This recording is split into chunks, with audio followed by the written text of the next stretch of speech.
This entire scene, the sky, the sun, the stars, the clouds, the moon, the shadows, all of it is controlled by one number.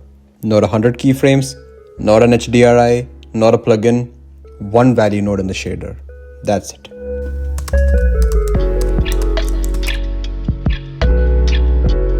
The idea is simple. In Blender's world shader, everything including your sky color, your sun position and brightness, your star visibility can be read from a single input value. I call it time. It runs from 0 to 1. 0 is midnight, half is midday, and 1 is midnight again. Everything in the scene reads from the single number. The sky knows what color to be, the sun knows where to sit, the stars know when to appear, all from one driver. No keyframes on individual objects, no manually animating the sun rotation, no swapping HDRI. You scrub one value and your entire world responds. This is what procedural thinking looks like in practice. And by the end of this video, you'll have a fully working system that you can drop in any scene and create variations for your own projects. Let's build it from scratch.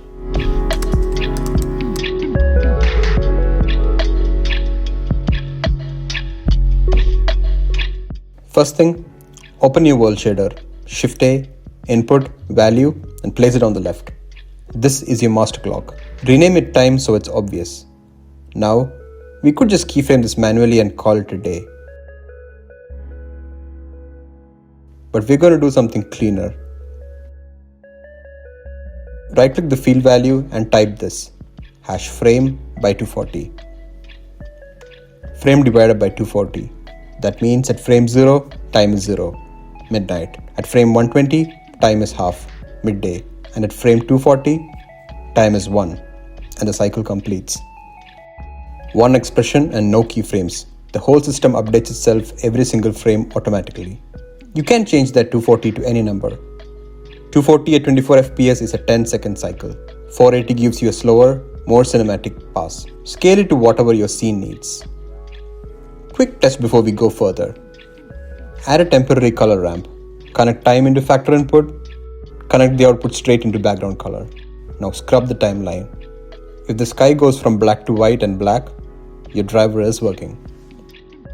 Perfect. The clock is running. Now let's give it something to control.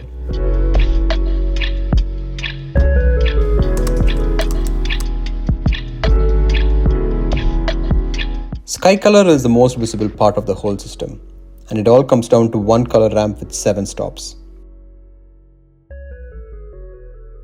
7 stops. Each one is a moment in the day. Let me walk you through them. These are the final values with their hex code, so pause if you want to use the exact same value. Position 0 and 1. Deep night. Almost pitch black and completes the cycle. Position 15%, pre-dawn purple. The sky is just starting to wake up. Position 25, sunrise. This is your money shot. Warm orange, slightly red. The color that makes people stop scrolling. Position 50, midday. Bright sky blue. Position 75, golden hour. Amber colored and emotionally the richest state. Position 88, dusk, deep purple bleeding into magenta.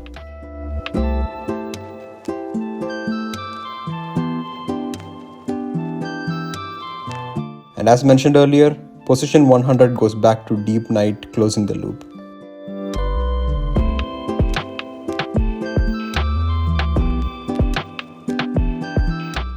That's your sky, but we need 2 more things, a brightness ramp and a horizon haze.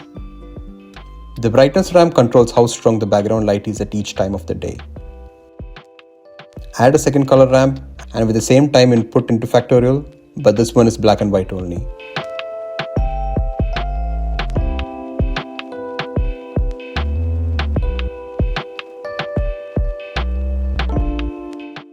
Notice the midday value goes above 1. In the color picker, push the V value to 1.2. This tells Blender the sky is genuinely bright, not just white. Feed this through a multiplier node into the background strength socket.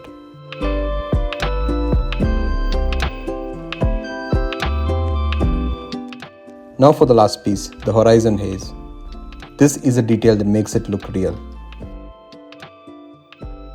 The z value from the coordinates tell us how high up in the sky we are.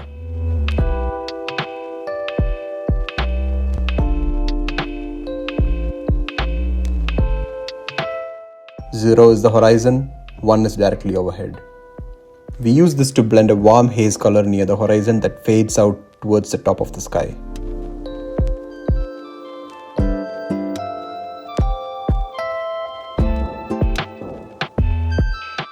That band, right there, that's atmospheric scatter. Okay, quick pause here, because if you're following along and building this yourself, drop a comment if this was helpful to you. I read every single one. And if this kind of procedural approach is something you want more of, the subscribe button is right there. I try to post one of these every other week, and there are more systems like this coming.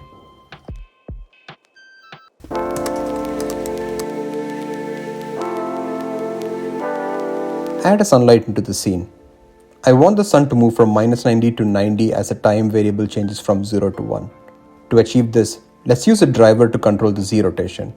Right-click, add driver, in variable, select single property and then select world. In the path, paste the data path from our time variable in the world shader. Now the variable will have the same value that changes from 0 to 1. The next step is to add an expression. For the specific interaction I wanted, I use the expression pi by 2 minus pi into variable. So for variable equal to 0, angle equal to 90. Variable equal to 0.5, angle equal to 0. And variable equal to 1, angle equal to minus 90. Simple, right? And it works as intended.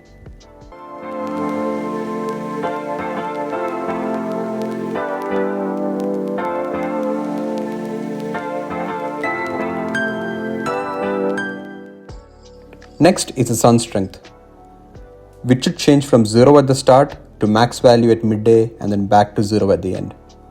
For this, I use the expression max value into sine pi into variable. So for variable equal to 0, sun strength equal to 0. Variable equal to 0.5, sun strength equal to max value. And variable equal to 1, sun strength equal to 0. So with this, the sun lights up from darkness in the morning and fades out by midnight. Watch the shadow. It's rotating. The light is warming and cooling. The ground is responding. And we haven't touched a single keyframe. Add a second lamp for moonlight. Call it moon with a coal blue color and a very low strength. The idea here is that the moonlight should follow the opposite motion to that of the sun. So I wanted the angle to be 0 or multiples of 2 pi at the start and end. Yeah, so the expression I used is x into pi into variable with a negative value. Changing the x value will change how quickly the light turns in the opposite direction. I chose -4 at the end.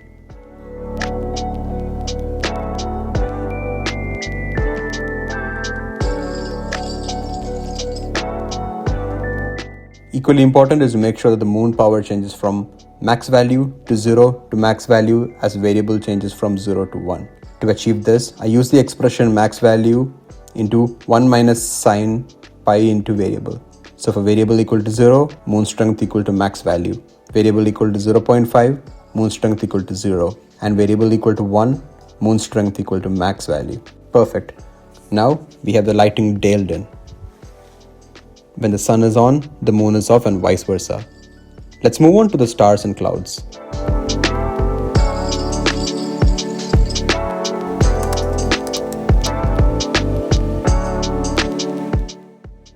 Now for stars. Back to the world shader. First, we need a night factor, a clean signal that tells the shader whether it's day or night. 3 nodes, multiply by pi, cosine and absolute node. That's your night signal. The following cluster of nodes create the star field. I've used similar techniques in my earlier videos. Multiplying this with the night factor created earlier gives us a starry sky in the night that disappears as the sun rises.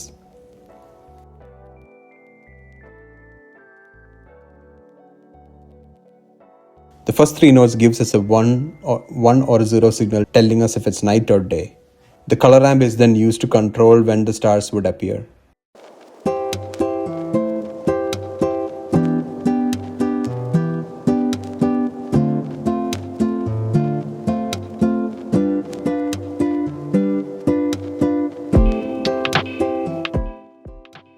clouds were created using a simple cluster of nodes seen here.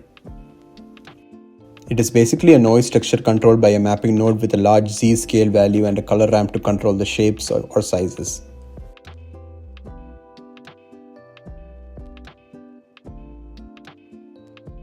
I then added another color ramp connected to a cloud cluster using a multiply node as seen here. This will be used to color the clouds according to the sky, similar to how we changed the sky gradient at the start.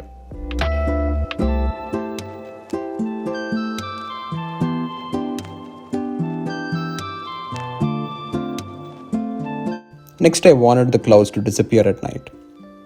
This can easily be done by taking the inverse of the night factor we created earlier and then multiplying it with our clouds. And voila, it works as expected.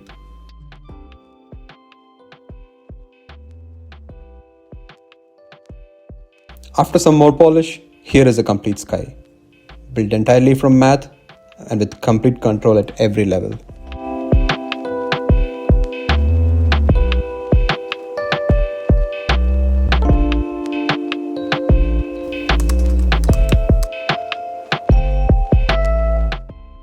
Here's what the full system looks like in the lighthouse scene.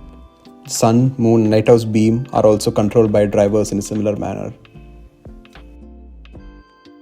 Midnight, the light sweeps across the stars. Sunrise, the sun clears the horizon, shadows stretch all the way across the cliff, the lighthouse light goes out. Golden hour, everything warms, and then the light comes back on, night returns. The entire cycle, driven by one number going from 0 to 1. Every color shift, every shadow rotation, every star, and every cloud. All of it traces back to this. Here's a final note if you want to pause the video and use it in your own scenes. If you have any questions about any part of the setup, drop them below. I answer everything. Thank you.